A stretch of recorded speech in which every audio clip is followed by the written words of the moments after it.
Seja bem-vindo ao canal do Professor Dester.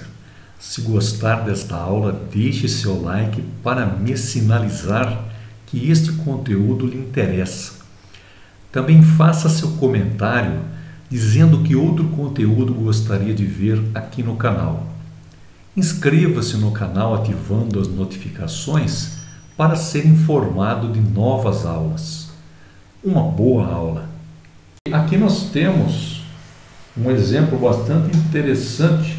Veja aqui eu tenho a curva PV, tá? Aqui o nariz da curva, veja, nose em inglês é nariz. Eu tenho a curva PV de uma subestação em condições normais. Ó, o que quer dizer no circuits out? Quer dizer, nenhum circuito desligado, nenhuma linha de transmissão desligada. Então, uma curva PV normal. Qual é a região de operação aqui? Região A1, A2, né? Aqui A3, né? Eu posso operar em qualquer um desses pontos aqui, enquanto todos os circuitos que chegam nessa subestação, que alimentam essa subestação, estiverem ligados. No circuits out, nenhuma perturbação, nenhum distúrbio. Eu posso operar aqui em qualquer desses pontos, ponto A1, ponto A2, ponto A3, porque eu estou longe aqui do nariz da curva. Qualquer desses pontos, veja, a potência aqui pode estar relacionada a este ponto, pode estar aqui, ou então maior até no ponto A3. Eu poderia até avançar um pouquinho mais aqui, tá? E ainda estava numa região de estabilidade. Isso com todas as linhas ligadas. Vamos supor, e aqui lembre-se que neste eixo eu tenho o valor da tensão. E nesse ponto aqui é 100% da tensão nominal. Significa o quê? Que essa subestação, nesse ponto aqui, ela opera 100% da tensão nominal. Se for 230 kV a tensão nominal, aqui é 230 kV. Então aqui ela está em cima de 230. Se eu aumentar a carga, vai cair um pouquinho abaixo de 230. Mas isso é normal, não há problema. Uma pequena variação ao redor da tensão nominal não é nada problemático, é normal. Então se for uma tensão nominal de 500 kV, por exemplo, aqui seria 500 kV, aqui, por exemplo, seria 498, aqui 490, entendeu? Mas está ao redor da tensão. E aqui eu posso ter até uma tensão um pouco maior do que a tensão nominal.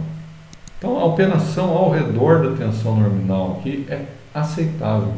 Por isso que existe uma faixa aqui de tensões em que eu considero que o sistema está em estabilidade, está estável. Tudo bem? Agora vamos lá. Suponha que houve aqui, num determinado instante, o desligamento de um circuito. Uma das linhas de transmissão que alimenta a subestação, suponha que existam lá 5 linhas. Uma delas se desligou. Quando eu desliguei uma linha, desliguei essa linha de transmissão, o que aconteceu?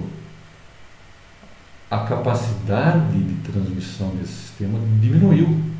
Ou seja, o que aconteceu com a curva PV? Ela mudou de posição.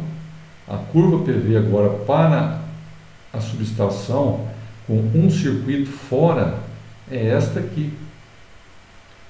Veja que diminuiu consideravelmente o limite de estabilidade.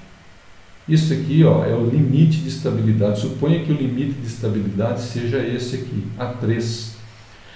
Passou a ser A1 o limite de estabilidade, que antes estava longe ainda. Eu poderia aumentar ainda mais a potência, que eu ainda estava numa região de estabilidade. Aqui eu não posso aumentar a potência além de A1, porque eu já vou entrar numa região perigosa aqui, próxima do nariz desta curva. Então, esta curva agora, ela tem um limite menor de transmissão. Mas por quê? Porque eu perdi uma linha de transmissão. A capacidade de transmissão do sistema que leva energia, que leva potência até aquela subestação, se reduziu devido à saída deste circuito. E é por isso que essa curva tem um nariz bem mais achatado, vamos dizer assim, do que esta aqui.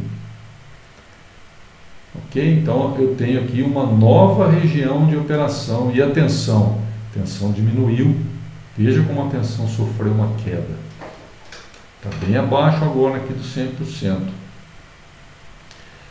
Veja, se acontecer o desligamento de um segundo circuito, a situação chega num ponto insustentável. E aí é por isso que pode entrar numa instabilidade de tensão. Por quê? Porque ao haver o desligamento de um circuito, se eu estava operando aqui nesse ponto A2, se eu estava operando no ponto A3 antes do desligamento desse circuito, eu já não posso mais operar nesse ponto A3 porque ele está acima do meu limite de estabilidade para um circuito desligado. Está acima. Se eu estivesse operando antes do desligamento do circuito neste ponto com esta potência e com a respectivo valor de tensão, porque a tensão acompanha a potência. Tá? Então aqui o valor da tensão é função da potência consumida ali naquele ponto, naquela barra, naquela subestação. Se estivesse operando nesse ponto aqui e ocorresse o desligamento no circuito, fatalmente eu teria um colapso de tensão, porque o limite de estabilidade estaria abaixo do meu limite de operação. Correto? Agora, se eu estivesse operando no ponto A2, eu também teria um colapso de tensão, estaria aqui operando no limite. Só se eu estivesse operando no ponto A1, daí tudo bem, porque eu passaria a operar no ponto A2. A potência não seria prejudicada. O que ia acontecer quando desligasse um circuito? Haveria uma queda no valor da tensão. Haveria uma queda. Mas não haveria instabilidade, porque eu não caí numa região de instabilidade. Isso se eu estivesse operando antes da saída do circuito, neste ponto A1, com esta potência, com este valor de potência. Esse eixo eu tenho o valor da potência. Tá bom? Legal. Agora, se eu estiver operando, mesmo que eu estivesse operando neste ponto A1, houvesse o desligamento de um circuito e em seguida o desligamento de mais um, aí veja, este ponto estaria acima do novo limite de estabilidade dessa subestação, desta barra. Agora, este novo limite considera dois circuitos desligados. Então, o novo limite seria esse, o novo nariz da curva. E mesmo operando nesse ponto, eu estaria acima do limite e entraria numa instabilidade de tensão com o desligamento do segundo circuito. Mesmo operando no menor ponto aqui, de menor potência daquela barra, daquela subestação. Ok? Gostou da aula? Deixe seu like, inscreva-se, veja estas duas sugestões para aprimorar ainda mais seus conhecimentos.